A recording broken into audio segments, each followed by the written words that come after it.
Shalom. This is Shalimar from the Great Millstone Atlanta Camp. Before I get started in this lesson, I want to give all praise, honor, and glory to Yahweh, by Hashem, Yahweh Shah, by Hashem, Rakak, Wadash. Double honors to my elders and apostles, Great Millstone, that teach and rule well. Peace, safety, much love, and blessings to the elect of Israel. And this video is going to be going into how the Lord is going to destroy these armies real soon in the valley of the scriptures call it Jehoshaphat, which in the Hebrew is Yehoshaphat, meaning the Lord's judgment.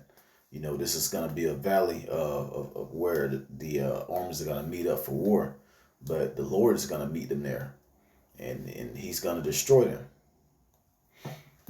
and He's going to do it so that the ones that are in the kings of the earth, pretty much the ones that are in rulership right now, how their rulership is just gonna fall. Their kingdom is gonna fall because they won't have a power. So they're gonna be forced to use nuclear missiles. They're gonna be forced to draft people to the military. You know, the scriptures go into how it's gonna be a lot of widows in that day and fatherless children. You know, so I'm gonna start off with this Isaiah chapter 34, and starting at verse 2. It says, "For the indignation of the Lord is upon all nations, and His fury upon all their armies. He had utterly destroyed them; He had delivered them to the slaughter." Verse 3 says, "Their slain also shall be cast out, and their stink shall come up out of their carcasses, and the mountains shall be melted with their blood." So the mountains are a representation of governments and kingdoms, and it says the mountains are going to be melted with their blood, meaning once these armies are destroyed, the mountains are going to fall down. These kingdoms are going to fall down.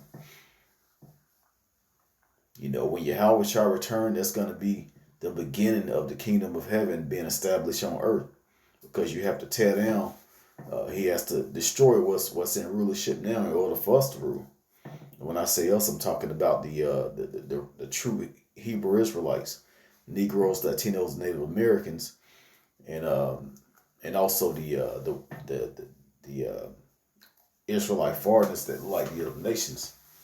You know, we're gonna come from all four corners of the earth, and it's only gonna be a remnant that's gonna be saved. And out of that remnant, it's gonna be 144,000 men that's going to rule the earth with Yahweh Shah. So in order to do that, He has to destroy the powers to be right now. I'm going to jump to Revelation chapter 19. It says, "And I saw the beasts and their kings," and the beasts is the nations. And it says, "And their kings and the kings of the earth, and their armies gathered together to make war against him that sat on the horse, and against his army." So the Lord is not going to pull up by himself. He's going to pull up with a whole army, a whole fleet of angels, chariots. And these nations that's going to be gathered to fight themselves, they're going to be trying to fight Yahweh Shah and the angels.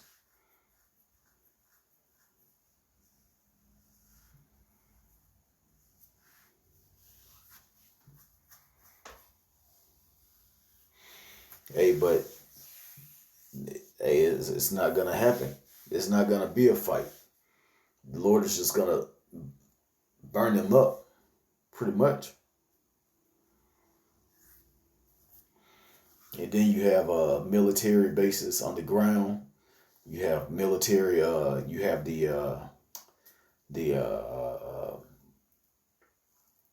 what's called the Space Force. All of that's going to come down. I'm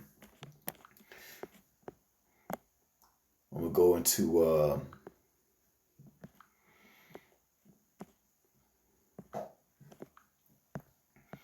Amos chapter 9 and verse 1 says, "I saw the Lord standing upon the altar, and He said, Smite the intel of the door, that the post may shake, and cut them in the head.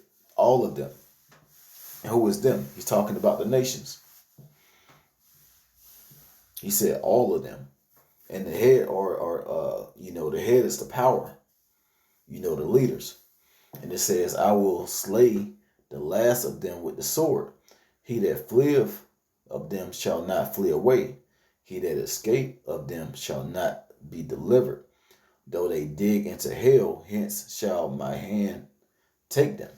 And he's talking about your underground military bunkers. Then you have government officials with underground bunkers. Then you got regular old people, these doomsday preppers with underground bunkers.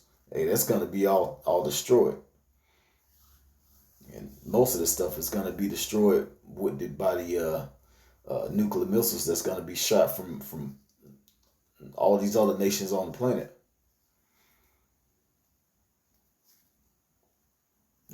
I'm talking about America, which is Babylon the Great.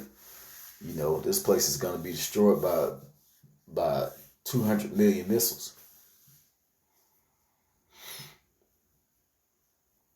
So it's really nowhere you can go, especially over here.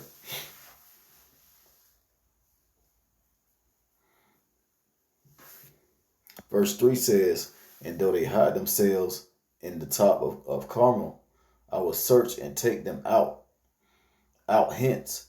And though they be hid from my sight in the bottom of the sea, hence will I command the serpent, and he shall bite them. And that serpent is talking about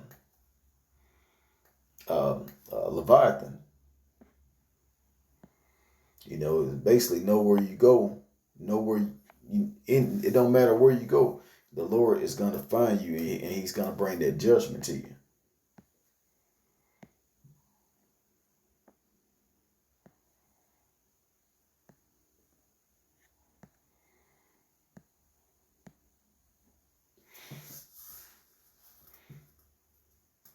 I'm going to read verse 2 again. It says, though they dig into hell, hence shall my hand take them. Though they climb up to heaven, hence will I bring them down. And when I was talking about the space stations and the Space Force, the Lord is going to destroy all of that. He's gonna that nest that you made amongst the stars. He's gonna tear all of it down. And I'm talking about Babylon. I'm talking to Babylon. I'm talking about Esau, Edom. He's gonna destroy everything that you have that gives you any type of power. It's gonna be gone, and it's gonna happen quick. You're not even gonna have time to think.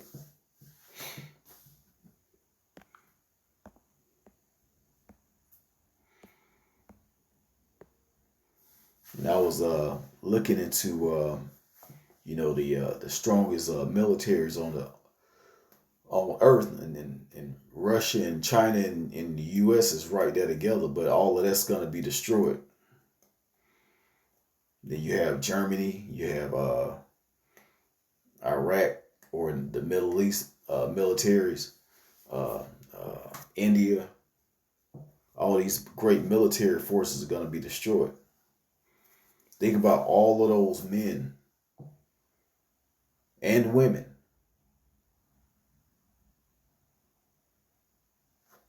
If you're in the military at that time when the Lord returned, you're automatically gone, and it's gonna be a scary death. Second Ezra chapter 13 goes into that, and this is a really scary chapter. And I'm just going to get some of it. And this is also going into Revelations 19:19 as well. It says, and lo, there arose a wind from the sea, and that it moved all the waves thereof. And I beheld, and lo, that man waxed strong with the thousands of heaven. And when he turned his countenance to look, all the things trembled that were seen under him. And whensoever the voice went out of his mouth, all they burned that heard his voice, like as the earth felleth when it filleth the fire. And after this I I beheld, and lo, there was gathered together a multitude of men out of number from the four winds of the heaven to subdue the man that came out of the sea. So these are the militaries of the earth. They're gonna really think that they can fight against Yahweh Shai. It says, but I beheld, and lo, he had graven himself a great mountain and flew upon it. But I would have seen the region or place whereout the hill was graven, and I could not. So he's just gonna appear. Like, you're not gonna see him coming. He's just gonna pull up on you and start the destruction. You're not gonna have no options to run or plead or do anything. The Lord is just, he's gonna pull up and it's gonna be over. It says, and after this I beheld, and lo, all they which were gathered together to subdue him were so afraid and yet durst fight. So they're gonna be frightened when they see this, and still gonna try and shoot missiles at the Lord's chariots, at the angels. They might even not even have a chance to shoot missiles off. And it says, verse 9, and lo, as he saw the violence of the multitude that came, he neither lifted up his hand nor held sword or any instrument of war, but only I saw that he sent out of his mouth as it had been a blast of fire, and out of his lips a flaming breath, and out of his tongue he cast out sparks and tempests. So man, this is like a terrible thing. This is like a terrible fire coming from the Lord to burn up the military. And it's not just gonna be like a fire that's gonna last a long time. It's gonna be quick. It's gonna be extreme heat, and it's just gonna leave nothing but ashes on the ground. And it says, verse 11, and they were all mixed together, a blast of fire, the flaming breath, and the great tempest, and fell with violence upon the multitude that was prepared to fight, and burnt them up every one, so that upon a sudden of an innumerable multitude nothing was to be perceived but only dust and smell of smoke. When I saw this, I was afraid. Hey, when I read this, I was afraid for the first time. I'm like, man, what is this? This is like a terrible vision, because I'm actually picturing it as I'm reading it.